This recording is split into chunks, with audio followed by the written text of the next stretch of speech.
Hello everyone, this is Prachi. Welcome to my channel. और जैसे कि हम मॉडर्न हिस्ट्री को कंप्लीट कर रहे हैं, तो उसको ध्यान में रखते हुए आज हमारा नेक्स्ट पार्ट होगा मॉडर्न हिस्ट्री का, जिसके हम सारे इंपॉर्टेंट क्वेश्चंस जो कि एग्ज़ाम में आए हुए हैं उनको हम कवर कर रहे हैं। तो आइए नेक्स्ट क्वेश्चन से स्टार्ट करते हैं। इससे पहले जो वीडियोस आ चुकी है उनको आप चैनल पे जाके देख सकते हैं।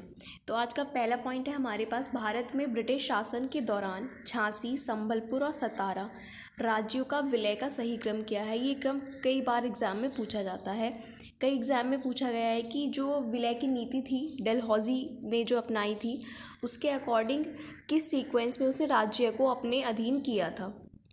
तो यहाँ पर जो सही क्रम होगा वो होगा सतारा, संभलपुर और फिर झांसी। ठीक है, इसका जो क्रम होगा वो क्या होगा, पहले सतारा, फिर संभलपुर और फिर झांसी पर उसने कब्जा किया था। नेक्स्ट पॉइंट की बात करते हैं, अंग्रेज़ों द्वारा सिंध विजय संपन्न हुई। किसके समय में अंग्रेज़ों ने सिंध विजय की। जो इम्पोर्टेंट राज्य या प्रांत थे उस समय, उनके बारे में पूछा जाता है कि किसके समय में ये हुआ, उस टाइम गवर्नर जनरल कौन था। तो उस समय लॉर्ड एलनब्रो, जो लॉर्ड एलनब्रो था, उसके समय में अंग्रेज़ों ने सिंध विजय संपन्न की थी। ठीक है, यहाँ तक आई होप आपको क्लियर होगा। सिंध पर ब्रिटिश ने कब्ज़ा किया, तो सिंध, ये जो कब्ज़ा हुआ था लॉर्ड एलनब्रो के टाइम में, ये किस समय में हुआ था। तो वो टाइम पीरियड है 1843, यानी कि 1843 में सिंध पर ब्रिटिश ने कब्ज़ा किया था। ठीक है, नेक्स्ट पॉइंट की बात अगर हम करते हैं, तो नेक्स्ट है हमारे पास, जब अवध का ब्रिटिश साम्राज्य में विलय हुआ था उस समय अवध का ब्रिटिश रेजिडेंट कौन था। अब अवध की बात आ जाती है। अवध पर जब अवध का विलय होता है ब्रिटिशर्स में, तो उस समय अवध का रेजिडेंट कौन था। तो उसका नाम था जेम्स आउटरम। यहाँ पर आप देख सकते हैं जेम्स आउटरम अवध के विलय के समय, जब इसका अवध का विलय होता है ब्रिटिश साम्राज्य में, तो उस समय अवध का जो ब्रिटिश रेजिडेंट था वो जेम्स आउटरम था। आई होप यहाँ तक आपको क्लियर होगा। नेक्स्ट पॉइंट है, भारत में प्रथम रेलवे लाइन जिस ब्रिटिश गवर्नर के समय में बिछाई गई थी। बहुत ही फ्रिक्वेंटली पूछा जाने वाला क्वेश्चन है। ठीक है, जो रेलवे लाइन बिछाई गई भारत में ब्रिटिशर्स के समय में, वो किसके टाइम पीरियड में काम हुआ, तो डलहौजी। ठीक है, किसके टाइम में, लॉर्ड डलहौजी, आपको यहाँ पर ध्यान रखना है। अब पूछा जाता है कि भारत में प्रथम रेल लाइन जो थी उसका निर्माण हुआ था मतलब किसके बीच पहली लाइन जो रेलवे लाइन थी उसका निर्माण हुआ था। तो बम्बई से थाने के बीच, और कब हुई थी, 1853 में। ये दोनों क्वेश्चन पूछे जाते हैं, इनफैक्ट तीनों पूछे जाते हैं कि किसके समय में हुई थी। तो लॉर्ड डलहौजी। कहाँ से कहाँ तक ये बिछाई गई थी, बम्बई से ठाणे, और कब, 1853 में। ये आपको ध्यान रखना है। नेक्स्ट क्वेश्चन है, वह कंपनी जिसने सर्वप्रथम भारत में रेल यात्रा शुरू की। अब जिस कंपनी ने रेल यात्रा शुरू की थी वो कंपनी कौन सी थी, तो उस कंपनी का नाम था ग्रेट इंडियन पेनिनसुला रेलवे। आप एक दो बार पढ़ेंगे तो आपको याद हो जाएगा, ग्रेट इंडियन पेनिनसुला रेलवे उसका नाम था कंपनी का। नेक्स्ट क्वेश्चन है, ब्रिटिश भारतीय राज्य क्षेत्र का अंतिम प्रमुख विस्तार हुआ था किसके समय में। जो ब्रिटिश के राज्य क्षेत्र का विस्तार हो रहा था, ब्रिटिशर्स लगातार राज्य विस्तार कर रहे थे, तो अंतिम रूप से जो राज्य का विस्तार हुआ वो डलहौजी के समय में हुआ। किसके समय में, डलहौजी के। आई होप यहाँ तक भी आपको ये क्लियर होगा। नेक्स्ट पॉइंट की बात कर लेते हैं, पब्लिक वर्क्स डिपार्टमेंट, उसको 1845 से 55 के दौरान स्वरूप देने वाला कौन था। एक डिपार्टमेंट हुआ करता था पब्लिक वर्क्स डिपार्टमेंट, कब, 1845 से 1855 के दौरान। अब एक हिंट तो यहाँ पे डेट दे के ही दे दिया गया है। अगर हम डेट से याद रखते हैं कि उस समय कौन गवर्नर जनरल था, तो लॉर्ड डलहौजी था। ये आपको ध्यान रखना है। नेक्स्ट पॉइंट है, विधवा पुनर्विवाह अधिनियम क्रियान्वित किया गया। बहुत इंपॉर्टेंट क्वेश्चन है, कई बार पूछा जा चुका है। तो विधवा पुनर्विवाह अधिनियम जो था वो लॉर्ड कैनिंग के शासनकाल में लाया गया था। ठीक है, इंपॉर्टेंट क्वेश्चन है, विधवा पुनर्विवाह अधिनियम लॉर्ड कैनिंग के शासनकाल में लाया गया था। नेक्स्ट पॉइंट की बात करते हैं। नेक्स्ट पॉइंट है, 1 नवंबर 1858 को महारानी विक्टोरिया का घोषणा पत्र इलाहाबाद में पढ़कर सुनाया था। किसने सुनाया था, 1857 की लड़ाई के बाद, विद्रोह के बाद, जब सारा जो ब्रिटिश ईस्ट इंडिया कंपनी थी उससे सारा का जो दारोमदार था वो ले लिया गया था। फिर एक जो घोषणा पत्र महारानी विक्टोरिया 1858 में भेजती हैं, तो उसको पहली बात तो कहाँ पर पढ़कर सुनाया गया था? इलाहाबाद में। और किसने पढ़ के सुनाया था? तो लॉर्ड कैनिंग ने। आपको ध्यान रखना है 1858 इलाहाबाद में लॉर्ड कैनिंग। भारत का पहला वायसराय कौन बनता है? लॉर्ड कैनिंग बनता है। बहुत ही इंपॉर्टेंट क्वेश्चन है, आपको ज़रूर ध्यान रखना है। पहला वायसराय भारत का कौन था? Lord Canning. जब गवर्नर जनरल के पद को समाप्त करके क्या पद बनाया गया था? वायसराय। ठीक है, नेक्स्ट पॉइंट की बात करते हैं। अपने पुत्र के स्थान पर दूसरे उत्तराधिकारी को गोद लेने का जो था, ठीक है, यहाँ पर क्या पूछा जा रहा है? अपने पुत्र के स्थान पर उत्तराधिकारी को गोद लेने का अधिकार पुनः स्थापित कब किया गया, ये पूछा जा रहा है। तो 1858 की सामग्री की घोषणा ने, 1858 में फिर से घोषणा होती है कि अपने पुत्र के स्थान पर आप किसी भी उत्तराधिकारी को गोद ले सकते हैं जिसे आप चाहें। 1858 की घटना है।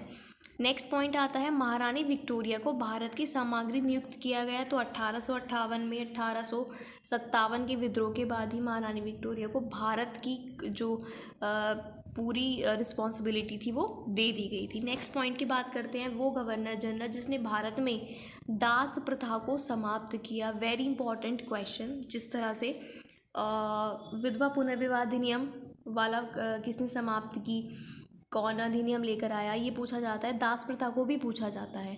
तो दास प्रथा का अंत किसने किया था? लॉर्ड एलन ब्रो ने। ठीक है, अगर आपको ये क्वेश्चंस अच्छे लग रहे हैं, आपका रिवीजन अच्छा हो रहा है, तो प्लीज़ वीडियो को लाइक करें। ठीक है, तो क्या पॉइंट है कि दास प्रथा का अंत किसने किया? तो लॉर्ड एलन ब्रो। किसने किया था? लॉर्ड एलन ब्रो ने। नेक्स्ट पॉइंट की बात कर लेते हैं। कुछ इंपॉर्टेंट, बहुत ज़्यादा इंपॉर्टेंट गवर्नर जनरल के टाइम में होने वाले कुछ इंपॉर्टेंट काम, जैसे स्थायी बंदोबस्त किस गवर्नर जनरल के समय में लाया गया था? तो लॉर्ड कॉर्नवालिस। स्थायी बंदोबस्त कौन से गवर्नर जनरल के समय में लागू हुआ था? तो लॉर्ड कॉर्नवालिस। सहायक संधि के लिए कौन फेमस है? लॉर्ड वेलेज़ली। व्यपगत का सिद्धांत, व्यपगत यानी कि डॉक्ट्रिन ऑफ लैप्स, जो उत्तराधिकारी को नहीं रिस्पॉन्सिबिलिटी लेने दे रहा था, तो वो लॉर्ड डलहौजी के टाइम में आता है। 1857 के विद्रोह के समय कौन गवर्नर जनरल था? बहुत फ्रीक्वेंट क्वेश्चन है। तो यहाँ पर लॉर्ड कैनिंग। ठीक है, इसके बाद 18, क्योंकि 1858 में फिर ये क्या बन जाते हैं? वायसराय। तो 1857 के विद्रोह के समय कौन गवर्नर जनरल था? Lord Canning. तीसरा आंग्ल मराठा वॉर के समय लॉर्ड हेस्टिंग्स गवर्नर जनरल था। और लॉर्ड विलियम बेंटिंक ने 1829 में 17वां रेगुलेशन एक्ट जो है वो लेकर आया था। ये आपको ध्यान रखने हैं। तो स्थायी बंदोबस्त, यहाँ से क्वेश्चन फिर से पूछा गया है, किसके शासनकाल का है? लॉर्ड कॉर्नवालिस ने इसको अप्लाई किया था। पेशवाई को समाप्त किया था। पेशवाशिप, जो पेशवा लोग होते थे, तो उनकी पेशवाई को समाप्त किया गया था 1818 में। ये आपको डेट याद रखनी है। ठीक है, नेक्स्ट पॉइंट की हम बात करते हैं। यहाँ से फिर हम कुछ इम्पॉर्टेंट लोगों की बात करेंगे जिन्होंने कुछ इम्पॉर्टेंट काम किया है या जो उस टाइम के लिए बहुत फेमस रहा। जैसे सर जॉन शॉर की हम बात करते हैं, तो ये निष्क्रियता के लिए जाने जाते हैं, निष्क्रियता के लिए। ठीक है, लॉर्ड एलन बरो, इन्होंने क्या किया था? सिंध का विलय किया था। लॉर्ड एलन बरो ने क्या किया था? सिंध का विलय। ये कह सकते हैं इनके समय सिंध का विलय हुआ था। डलहौजी के समय होता है अवध का विलय। और फोर्थ एंग्लो मैसूर वॉर में गवर्नर जनरल कौन था? वेलेज़ली। तो ये आपको ध्यान रखना है। एक बार फिर से देख लेते हैं। निष्क्रियता के लिए जॉन शॉर, सिंध का विलय एलन बरो, अवध का विलय डलहौजी, और चौथा आंग्ल मैसूर युद्ध किसके समय में होता है? वेलेज़ली के। नेक्स्ट पॉइंट पे अगर हम बात करते हैं, लॉर्ड डलहौजी के समय में ही अवध का विलीनीकरण होता है, यानी कि अवध का विलय होता है, जैसे कि हमने अभी ऊपर भी देखा है। भारतीय राष्ट्रीय कांग्रेस की स्थापना डफरिन के समय में होती है। सभी डफरिन के नाम से परिचित होंगे। ठीक है, इंडियन नेशनल कांग्रेस की स्थापना डफरिन के समय में होती है। 1833 का जो चार्टर एक्ट पारित होता है वो विलियम बेंटिक के समय में होता है, बेंटिक के टाइम में। और दूसरा एंग्लो अफगान वॉर जो होता है वो लॉर्ड लिटन के टाइम में शुरू होता है। आई होप यहाँ तक आपको क्लियर होगा। थोड़ा आगे बात करें अगर हम नेक्स्ट पॉइंट की, तो वो गवर्नर जनरल जो चतुराईपूर्ण निष्क्रियता की नीति के साथ जुड़ा था, तो जिसको कहा जाता था कि ये चतुराईपूर्ण निष्क्रियता की नीति से जुड़ा है, उस शासक का नाम था जॉन लॉरेंस। यानी कि वो गवर्नर जनरल कौन था? John Lawrence. भारत में अंग्रेजों के समय पहली जनगणना तो लॉर्ड मेयो के समय में हुई है। इसमें 2-3 क्वेश्चन बन के आते हैं कि प्रॉपर जनगणना कब से आनी शुरू हुई, तो लेकिन जो सबसे पहले अंग्रेज़ों के टाइम में जनगणना हुई वो लॉर्ड मेयो के टाइम में हुई है, आप यहाँ पर ध्यान रखेंगे, ठीक है। वह वायसराय जिसकी हत्या अंडमान निकोबार द्वीप समूह में एक दंडित अपराधी द्वारा की गई, तो वो कोई और नहीं थे, वो लॉर्ड मेयो ही थे, ठीक है। तो लॉर्ड मेयो के टाइम में पहली जनगणना होती है, पहली चीज़। और अंडमान निकोबार में किसकी डेथ की जाती है? लॉर्ड मेयो की। नेक्स्ट पॉइंट की बात करते हैं, अफ़गानिस्तान के प्रति एक जोश भरी अग्रनीति यानी कि फॉरवर्ड नीति का अनुसरण करने वाला अफ़गानिस्तान के प्रति एक ऐसा गवर्नर जनरल था जिसने बहुत जोश से मतलब काम लिया उनको, ठीक है, फॉरवर्ड नीति उसको कहा जाता है, तो वो था लॉर्ड लिटन। लॉर्ड लिटन अफ़गानिस्तान के साथ उसने क्या अपनाई? जोश भरी नीति। नेक्स्ट पॉइंट की बात करते हैं, भारत का वायसराय सबसे दीर्घ काल तक कौन रहा? सबसे लंबा जो वायसराय रहा टाइमिंग के हिसाब से वो रहा लॉर्ड लिनलिथगो और फिर लॉर्ड कर्जन। लॉर्ड लिनलिथगो और फिर लॉर्ड कर्जन। आई होप यहाँ तक आपको ये क्लियर होगा। नेक्स्ट पॉइंट की बात करें अगर, तो भारत में स्थानीय स्वायत्तशासी संस्थाएं 1882 में सशक्त किसने की थी? तो लॉर्ड रिपन ने। अगर यहाँ पर टाइम पीरियड दिया जाता है तो आप वैसे भी यहाँ पर निकाल सकते हो कि उस समय किसका राज था, तो लॉर्ड रिपन था वहाँ पर गवर्नर जनरल, ठीक है। तो स्थानीय स्वायत्तशासी संस्था की सशक्त की गई थी किसके टाइम में? लॉर्ड रिपन के टाइम में। इल्बर्टविल विवाद, इसका आपने नाम सुना होगा, इसका संबंध तो इसमें क्या होता है, यूरोप के लोगों के मामलों की सुनवाई करने के लिए भारतीय न्यायाधीशों पर लगाई गई अयोग्यता जो थी उसको हटाए जाने से संबंधित था इल्बर्ट बिल विवाद। यानी मत समझिए, यूरोप के जो लोग थे उनकी सुनवाई होती थी इंडिया में, तो भारत के न्यायाधीशों को अयोग्य ठहराया गया, तो इस संबंध में क्या होता है? इल्बर्ट बिल विवाद होता है। नेक्स्ट पॉइंट की बात करते हैं, महिलाओं तथा बच्चों की कार्य अवधि के घंटों को सीमित करने तथा स्थानीय सुशासन को आवश्यक नियम बनाने के लिए प्राधिकृत करने के लिए पहली फैक्ट्री अधिनियम कौन लेकर आया था? तो ये आया था लॉर्ड रिपन के टाइम में। ये आपको ध्यान रखना है। कार्य अवधि क्या कर दी थी? सीमित कर दी थी महिलाओं की और बच्चों की, तो ये लॉर्ड रिपन के टाइम में होता है। स्थानीय सुशासन का जनक कहा जाता है लॉर्ड रिपन को, ठीक है, ये आपको ध्यान रखना है। स्थानीय सुशासन के जनक कौन है? Lord Ripon. नेक्स्ट पॉइंट पे कुछ इंपॉर्टेंट पॉइंट्स फिर से डिस्कस करते हैं। बंगाल में दोहरा शासन किसने लगाया? तो रॉबर्ट क्लाइव। बंगाल में जो दोहरा शासन लगाया था किसने लगाया था? क्लाइव ने। इंग्लिश एजुकेशन यानी कि अंग्रेज़ी शिक्षा की शुरुआत, तो यहाँ पर आता है बेंटिक का नाम, ठीक है। इंग्लिश एजुकेशन के लिए किसका नाम आता है? बेंटिक का। प्रेस से प्रतिबंध किसने हटाया? जो प्रेस पर प्रतिबंध लगा दिया गया था उसको किसने रिमूव किया? तो चार्ल्स मेडकॉफ। चार्ल्स मेडकॉफ ने प्रेस से प्रतिबंध को हटाया। सती प्रथा का निषेध किसने किया? तो विलियम बेंटिक इसके लिए जाने जाते हैं। स्वायत्त शासन के लिए लॉर्ड रिपन और बंगाल का विभाजन लॉर्ड कर्जन। ये हम अच्छी तरह से समझ चुके हैं और जान चुके हैं। नेक्स्ट पॉइंट की अगर हम बात करते हैं तो भारतीय पुरातत्व सर्वेक्षण की स्थापना किसके टाइम में हुई?